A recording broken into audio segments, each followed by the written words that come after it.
Fidèles internautes, bonjour. Le mardi 2 juin dernier, l'Assemblée nationale du Bénin a adopté à l'unanimité la loi numéro 2020-13 portant interprétation et complétant la loi numéro 2019-43 du 15 novembre 2019 portant code électoral en République du Bénin. Cette loi, objet de toutes les polémiques depuis son adoption, vise, selon ses initiateurs, à restaurer l'esprit des dispositions du code électoral relative à l'élection du maire et de ses adjoints. Nos chroniqueurs déjà en plateau décrypteront dans un court instant cette actualité et donneront leur opinion. Il sera également question au cours de cette émission d'aborder cette information qui se distille peu à peu au sein de l'opinion publique.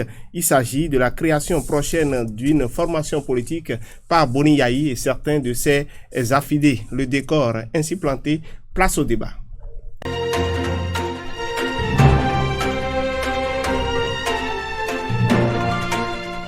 Et comme je l'annonçais tantôt, les sujets que je viens d'annoncer seront décryptés, analysés par nos chroniqueurs qui sont déjà en plateau. Et je vous les présente. Il s'agit d'Alphonse Moïse Ossouré, bonjour. Bonjour à vous, Gabin, bonjour à tous. Et face à vous, Prudent Nasséou, bonjour. Bonjour, Gabin. Ça fait un moment que vous étiez passé par ici. Merci de nous revenir. Merci. Alors, je rappelle que vous êtes journaliste, chroniqueur et vous officiez de l'autre côté de la radio Tado FM. Vous connaissez déjà le principe de l'émission. Je vais vous demander de donner vos notes à cette première actualité relative au vote d'une loi interprétative et complétive du code électoral suite au blocage noté dans le processus d'élection des maires et de leurs adjoints. Je commence par vous, Prudent Nasséou. Quelle est votre note? Vous donnez la note 4. Alphonse Moïse Ossouré, j'attends également votre note. Alors, vous avez donné 3. Visiblement, nos invités médias de ce matin ont donné des notes minables à cette actualité. Et dites-nous déjà, Alphonse Moïse Ossouré, est-ce qu'il était opportun de procéder à une modification ou à une révision du code électoral? Non, vous savez, quand au niveau des partis politiques, on n'arrive pas à discipliner ses membres, c'est ce que ça donne. C'est ce que ça donne. Et puis, du fait que le chef de l'État a à lui tout seul le Parlement, il suffit de claquer du doigt pour que les députés se réunissent pour faire du n'importe quoi. J'appelle ça du n'importe quoi. Vous ne pouvez pas être en plein processus et changer les principes. C'est comme le candidat à l'examen. Après la deuxième épreuve, vous le dites, la troisième épreuve qui était coefficient 3 va passer à coefficient 6. C'est pas possible. Ce n'est pas possible. J'ai dit, on a mieux à faire que ça. On a mieux à faire que ça. Moi, j'ai l'impression que, bon, on a créé de toutes pièces ce qui est arrivé et pour qu'on aille à ce point-là. Parce que, est-ce qu'on a déjà procédé à l'élection des maires et on s'est confronté à des difficultés?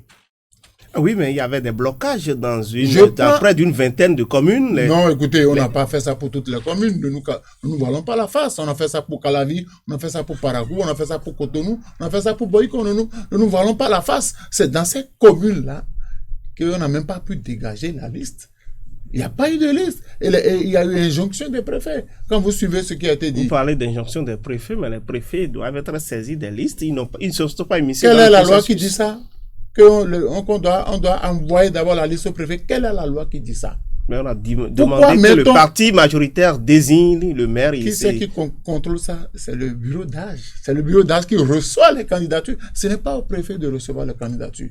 Donc, visiblement, dans cette affaire, vous indexez à la fois les élus du peuple, mais également les autorités préfectorales. J'ai suivi un peu ce que le préfet a dit à Baïkon, qui n'a pas reçu l'accréditation. Cette liste-là n'a pas été validée par l'instance supérieure du bloc républicain. Par conséquent, il suspend la séance. C'est ce qu'il a dit. Je l'ai entendu. Est-ce que c'est le rôle du préfet de dire ça?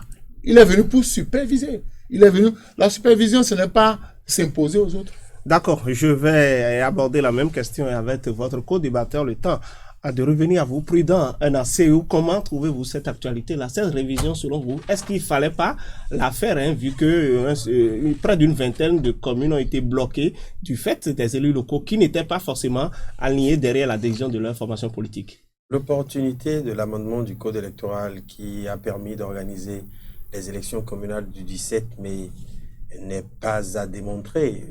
C'était inopportun justement de retoucher cette loi-là qui a permis quand même à trois partis politiques de faire élire des conseillers et à empêcher deux autres formations politiques de ne pas pouvoir en dénombrer après les élections, malgré qu'ils aient pu engranger des points. Je veux parler des votes dans tout le Bénin. Je pense comme ça au PRD, qui a été éliminé, conformément au code en vigueur, conformément justement à ce même code. L'UDBN, n'ayant pas obtenu les 10%, a été éliminé. Donc, les règles qui organisent ces élections sont éditées dans ce code électoral. Nous sommes dans le processus et c'est le même code qui dispose que 15 jours après l'élection, après la proclamation des résultats, il faut que les conseils communaux soient installés. Et n'oublions pas que dans le Bénin, il y a plus d'une vingtaine, une trentaine de conseils communaux qui sont déjà installés sans problème en fonction des mêmes lois, des mêmes dispositions de la loi 2020-43 que vous avez évoquée. Donc, il n'était pas pour moi opportun que les députés se réunissent pour remettre en cause, je dirais, certains articles de la loi. La question d'interprétation relève, dans d'autres cas, du juge administratif. On a aussi observé lors des législatives l'article 242 qui parlait de l'attribution des sièges pour que ces députés-là soient élus. Il s'est posé un problème d'interprétation. Mais on ne s'est pas retrouvé encore à l'Assemblée pour amender les textes parce que le contexte ne s'y prêtait pas. Donc, il ne faut pas justement prendre les lois en fonction, je dirais, de l'évolution de la situation et de la configuration du Parlement, puisque les lois sont censées régir le fonctionnement de la nation et doivent participer donc de ce qu'on appelle... Donc, vous trouvez que la loi arrange un camp politique mais ça va de soi. Ça va de soi. La preuve, est-ce qu'aujourd'hui, au Parlement, toutes les forces politiques de notre pays sont représentées? Non. Mais les partis qui sont arrivés premier et deuxième sont les seuls représentés à l'Assemblée nationale. Et de leur propre chef, sans consultation aucune. D'ailleurs, le mobile, il n'a pas été clairement énoncé. Quand le président de l'Assemblée nationale convoquait les députés de cette mandature, on a fait croire qu'on devrait valider un dossier antérieur. Mais finalement, on introduit rapidement une motion pour l'étude d'une loi en procédure d'urgence, et ça a été fait comme une lettre à la poste. Mais quand même, les députés sont les représentants du peuple et doivent agir dans l'intérêt supérieur de la nation. Est-ce que le blocage que vous évoquez, qui pour moi n'est pas propre au fonctionnement de la République, mais plutôt au fonctionnement de deux partis politiques, ou disons 3 partis politiques représentés, est-ce que ces blocages-là prévalaient pour que, on puisse justement réunir les représentants du peuple pour opiner en urgence? Les problèmes qui touchent notre nation sont nombreux pour qu'on ne puisse pas s'y pencher et qu'on se réunisse en urgence pour, je dirais, amender une loi. Quand on parle d'interprétation, ils sont même allés au-delà. Parce que l'interprétation devrait peut-être, une loi interprétative, on devrait peut-être se restreindre à expliquer. Mais on est allé au-delà. On a modifié, on a ajouté des articles, on a ajouté d'autres, je dirais... Ils ont dépassé un peu leur champ de compétences. Non, ils ont la compétence. Ils sont législateurs. Ils sont allés un peu j'estime que quand on dit une loi interprétative, on ne devrait pas la modifier. D'accord. Et Alphonse Moïse Soudé, ils ont modifié la loi, vous l'avez dit tantôt, cette révision-là, cette modification du code électoral n'était pas opportune, mais est-ce que quand on voit un peu le libellé même des articles du code, les blocages sur la base desquels on est allé à la révision du code, est-ce que c'était justifié quand on sait que la Cour suprême est là, si les conseils communaux n'arrivent pas à être installés dans les délais, il y a la Cour suprême pour procéder à l'élection. Est-ce que c'était justifié? Non, moi je ne sais pas ce que vous appelez blocage. Je ne sais pas ce qu'on appelle blocage.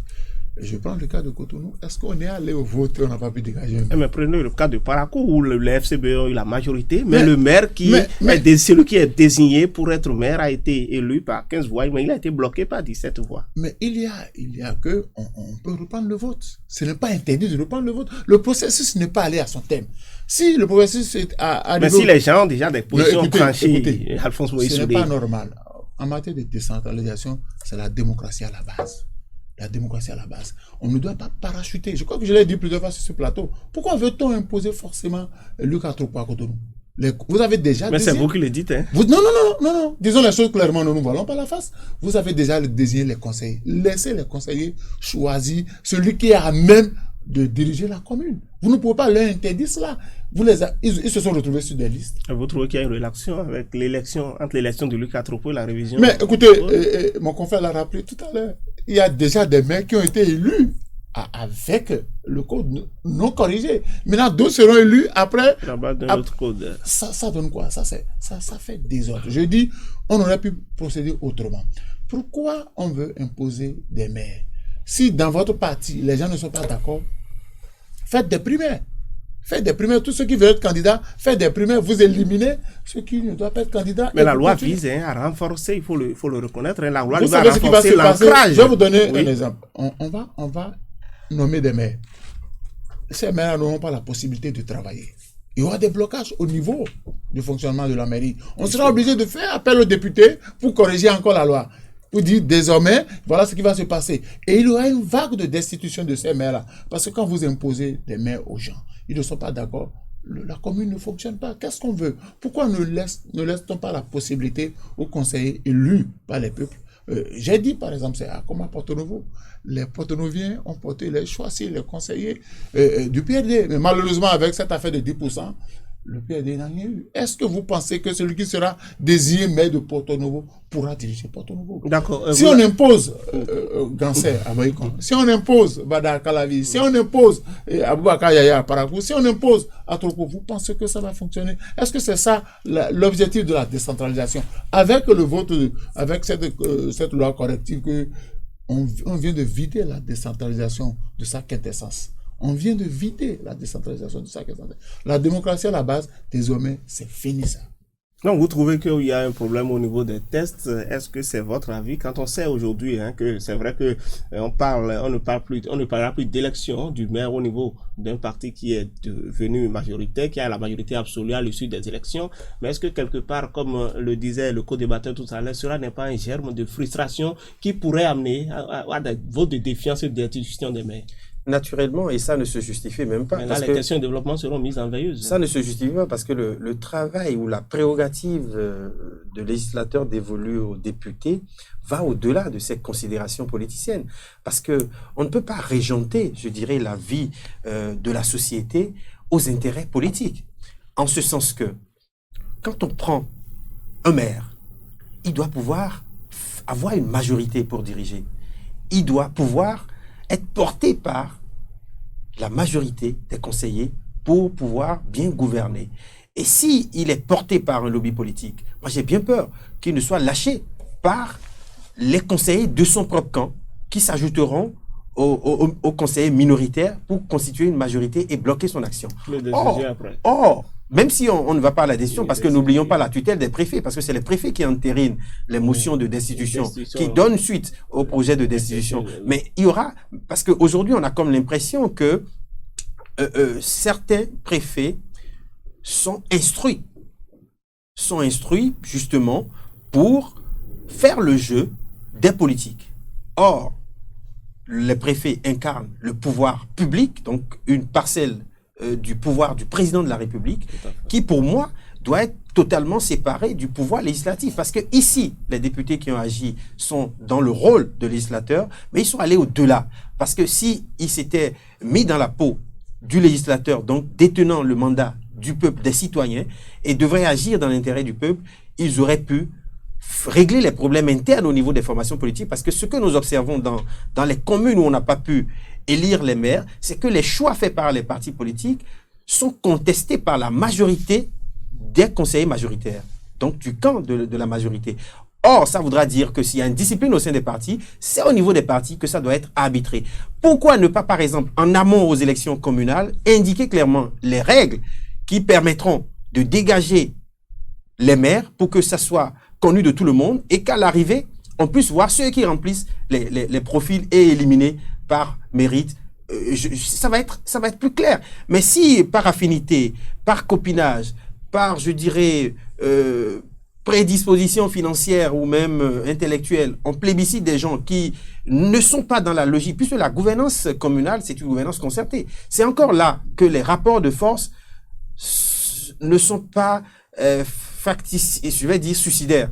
Parce que quand on élit un président de la République, dès qu'il est élu, il a les pleins pouvoirs, il peut inféoder les autres pouvoirs, mais un maire, il ne peut pas inféoder les conseillers qui ont un droit de vote comme lui. Donc, les rapports de force au niveau du conseil communal ne sont pas suicidaires comme à d'autres niveaux de la République. Donc, il faut travailler pour le consensus au sein du conseil communal pour pouvoir mieux diriger. Voilà, travailler pour le consensus, hein, c'est ce que recommande d'ailleurs une partie de cette loi au niveau des formations politiques ou au niveau des communes où la majorité n'aurait pas été acquise. On recommande que les différentes forces politiques qui sont parvenues à avoir des conseillers s'organisent pour un accord de gouvernance. Comment trouvez-vous cela? Mais oui, est-ce qu'on a proposé, on pouvait aller à l'accord de gouvernance, mais on n'est même pas encore allé à cette étape-là. On n'est même pas encore allé à cette étape. Et puis, moi je dis... non, mais c'est ce que propose la loi. C'est-à-dire, dès que le parti n'a pas il n'y a aucune formation politique qui ait la majorité absolue, les formations politiques s'entendent pour dégager le maire et leurs adjoints. Nous ne sommes pas encore allés à cette étape-là. Nous ne sommes pas encore allés à cette étape. Dans la crise actuelle. On n'a même pas encore installé le bureau d'âge dans certaines communes avant qu'on nous parle de blocage. Oui, blocage parce que le parti majoritaire n'a pas produit de liste. Blocage provoqué. Quel est le rôle du préfet? On dit, il suffit. Bon, on ne parlera pas ici du rôle du préfet. Nous sommes en train d'aborder la loi interprétative qui vient d'être votée. On ne peut pas fermer les yeux sur ça. On dit, c'est le bureau d'âge. Le préfet vient pour superviser. C'est quel est le rôle du superviseur? C'est pour dire, vous n'avez pas respecté telle loi, on reprend. Mais vous ne vous imposez pas aux gens. Et je dis, au niveau des partis politiques, si on devait corriger ça, les partis politiques ont des statuts, ont des règlements intérieurs. Pourquoi on ne va pas corser les règlements intérieurs pour dire désormais la décision venue d'en haut s'impose à tout le monde? En tout cas, donc, quand on s'en tient au discours des préfets dans les communes qu'on a installé dernièrement cette semaine, on comprend bien, et le week-end dernier, on comprend bien qu'il y a une préméditation. Parce qu'en amont déjà au vote de la loi interprétative au niveau du Parlement, les préfets ont commencé par tenir le même discours, à l'idée donc d'installer, et on suspend la séance pour dire que le parti majoritaire n'a pas déposé de liste. Vous soupçonnez des mains invisibles derrière cette affaire? Naturellement, c'est tout comme si on a mis la charrue devant les bœufs, et ça n'a pas raté, parce que le président de la République a reçu les partis politiques hier, tout à fait, et il semble qu'un large consensus se dégage. Moi, j'ai pas compris. Et déjà, la loi... Donc, si les partis politiques, celles qui n'ont même pas participé aux élections, sont d'accord pour le principe, est-ce que, quelque part, la loi n'est pas sous le sceau de l'unanimité? Le communiqué officiel relève encore de la direction de la communication de la présidence de la République. Donc, comprenez, nous, on n'a pas pris part à cette rencontre pour savoir quelles sont les positions des autres partis, mais il semble que les partis sont d'accord pour que cette loi interprétative déjà votée par les députés soit envoyée à la Cour constitutionnelle pour contrôle de conformité et juste après le président va la promulguer. Mais nous, en tant qu'analystes, nous devons voir les choses, je dirais, de façon objective, de façon totalement neutre. En réalité, si on donne autant de facilité aux députés de retoucher les lois, alors qu'il y a le juge administratif qui est là et qui, antérieurement, pouvait être saisi de la validité, pouvait être saisi en cas d'incompréhension au sujet d'une loi. Et oui. Donc, c'est souvent le juge administratif qui explique. On se rappelle encore de l'ancien code électoral qui indiquait clairement que c'est la liste majoritaire qui dégage les chefs villages. Vous savez que la Cour suprême a assez expliqué comment ce processus-là doit être mis en œuvre. Donc, je trouve que aujourd'hui, nous sommes tous engagés dans la baraque. La loi, elle est déjà devant la Cour constitutionnelle. La Cour est en train de dire son mot et ça va s'imposer à tout le monde. Quand vous faites un peu la lecture, le mode opératoire est le même. On a voulu réviser la Constitution. On a provoqué un dialogue politique pour avoir la caution des partis politiques. On a modifié le code électoral, le même mode opératoire. On a convoqué les partis politiques, même ceux qui étaient recalés. Et puis, on a eu la caution morale. D'accord. Donc, visiblement, on a l'impression que la révision même du code, la loi modificative, là, elle n'est pas en train de régler toutes les questions, tous les problèmes au niveau du code électoral. Est-ce qu'il faut l'abroger, selon vous? Mais oui, parce que les dissidences au niveau des conseils communaux, on a juste déplacé le problème. On va imposer un mec qui ne va jamais travailler. Mais je voudrais... D'accord, très rapidement, parce qu'il faut qu'on passe au second sujet. Je voudrais rappeler au chef de l'État. Oui. Que la façon dont le chef de l'État utilise la majorité à l'Assemblée pour modifier les lois, on connaît le BD. Au dernier moment, cette même majorité, à la veille de l'élection présidentielle de 2021, peut se retourner contre lui. D'accord. On a déjà vu ça. Ça pourra se retourner contre lui, c'est votre avis. On verra si la suite... C'est pas évident parce qu'il a toujours la même mise sur le Parlement. On verra si la suite des choses vous donnera raison. Nous abordons très rapidement le second sujet de ce décryptage qui a trait à un retour annoncé de Boni Yayi sur la scène politique. On parle de la création d'une énième formation politique. Nous allons faire le débat au cours de cette émission sur ce plateau. Et je me retourne vers mes chroniqueurs, mes débatteurs pour attribuer leur note à cette actualité. Je commence toujours par vous, Prudent Nasséou. Quelle est votre note? Vous donnez 5 pour Prudent Nasséou, 5 également pour Alphonse Moïse Soudé. Prudent Nasséou, vous trouvez judicieux que Boni Yayi revienne sur la scène politique après avoir annoncé sa retraite? Il ne faut pas voir seulement la personne de l'ancien président de la République, Boni Yayi, qui a quand même un certain nombre de collaborateurs loyaux, de militants chevronnés, convaincus, engagés, qui ont mouillé le maillot pour lui.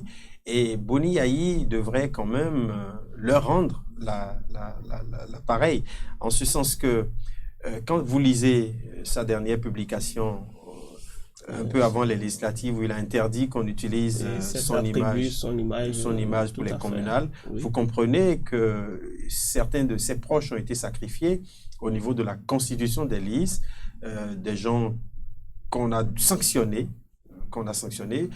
Il les a cités au niveau de certaines communes, des gens qui aspiraient à diriger des communes, et dans la confession des listes, ceux qui détiennent aujourd'hui la légalité, donc au niveau de la formation politique, les ont mis totalement, les ont classés totalement derrière dans la confession des listes. Donc c'est tellement d'éléments, et il a indiqué clairement qu'il y a une main invisible qui est à la manœuvre, et que le parti... Est-ce qu'il n'est pas venu prendre sa revanche sur tout cela? Non, c'est quand même des faits qu'on peut, je dirais, vérifier sur le terrain. Parce qu'au niveau de certaines communes, j'ai pu appeler certains responsables recalés ainsi que les nouveaux responsables promus pour savoir ce qui se passait. Et on m'a clairement indiqué que la décision de sanctionner certains est venue d'un niveau supérieur. Et je tiens cette réponse-là d'un responsable nouvellement promu qui justifiait, je dirais, son ascension au niveau des Fosses Kory pour un Bénin émergent au niveau d'une commune que je ne voudrais pas nommer. C'est pour dire qu'aujourd'hui, il ne faut pas voir Boni Yayi, mais il faut voir la famille politique qui est derrière Boni Yayi, qui se trouve sacrifiée alors que cette famille politique est encore jeune, active et aspire peut-être à se retrouver à l'Assemblée prochainement. Quand je prends l'ancien député Nourini Atchalivoire, des gens qui n'aspirent pas. Qui a encore quelque chose à prouver en politique. À prouver en politique. Et il ne faut pas sacrifier tout ce beau monde-là. Quand je prends les Paulins de ça, quand je prends un certain nombre de gens, au-delà de ces jeunes-là qui peuvent être encore au devant de l'actualité politique de leur pays. Vous voulez dire que tout cela veut utiliser l'image de Boni Yayi pour se faire une échelle comme échelle? C'est normal. C'est normal. Ce sont les hommes forts qui font les partis politiques représentatifs. D'accord, ce sont les hommes forts qui font les partis politiques représentatifs. Est-ce votre avis? On sait un Boni Yayi qui a, au travers de sa dernière déclaration politique, a interdit à ses alliés, ses anciens alliés des FCBE d'utiliser son logo, son image pour leur campagne. Aujourd'hui, est-ce qu'il ne revient pas un peu sur fond de revanche sur toutes ces personnalités? J'adhère à l'argumentaire de mon confrère. Oui. Boni Yayi est venu récupérer ce qu'on lui a pris. Donc, c'est un parti FCBE bis qui est en train de naître là. Il a dit que ce n'est pas le parti FCBE qu'il a créé là, qui est actuellement là. Il est venu récupérer ce qu'on lui a pris indûment. Il va créer son parti. Les mécontents, les déçus, ceux qui ont été mis, ceux qui ont été bottés à la touche, il va les ramener. Et il risque de saper même les bases des autres partis, à savoir UP et PBR, parce qu'il y a des gens, à défaut, si vous faites vos enquêtes, vous saurez dans quelles conditions certains sont allés vers le bloc républicain, dans quelles conditions certains sont allés vers l'Union progressiste. Mais que pourra véritablement cette formation politique dans la perspective des prochaines élections présidentielles de 2021? Pour les informations que j'ai eues, ce n'est pas seulement récupérer ce qui lui appartient, mais il va fédérer autour de lui un certain nombre de forces politiques. Et Boni Yayi, il va faire peur. En réalité, l'homme même, son image, il va reconquérir certains de ses militants et il pourra. Parce que tout à l'heure, quand je parlais du Parlement, de faire attention avec le Parlement, quand le chef de l'État et Patrice Talon venaient au pouvoir, il n'avait pas cette majorité à l'Assemblée nationale. Vous savez par quelle alchimie tout le monde s'est rallié à lui. Boni Yayi aussi a la possibilité, peut-être en créant son parti, provoquer cette révolution, non seulement de redistribution des cartes au niveau de l'échiquier. Voilà, et d'avoir un candidat. Parce qu'on a dit il faut le parrainage des 17. Mais comment est-ce qu'ils pourront avoir le parrainage? Ce que je crains, c'est pourquoi je dis qu'on n'a pas fini de tuer ce code électoral. On n'a pas fini de tuer ce code parce que dès que Boni Yayi aura le respect de son parti et qu'il aura envie de présenter un candidat en 2021, on pourra encore corser le code électoral. C'est ça les désavantages de la majorité à l'Assemblée nationale. Dès qu'on veut régler un compte politique, dès qu'on n'a pas le courage d'instaurer un débat au sein des partis, on va passer par le biais de l'Assemblée nationale, corser les lois ou détruire davantage les lois qui sont là.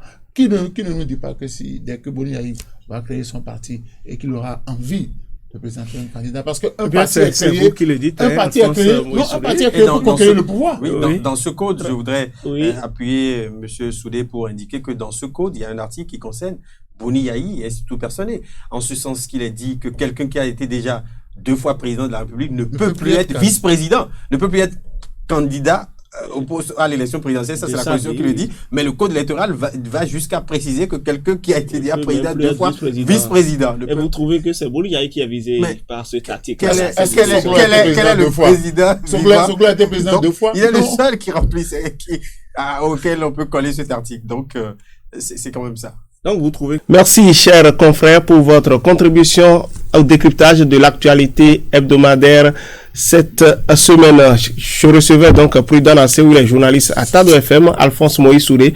Merci à vous.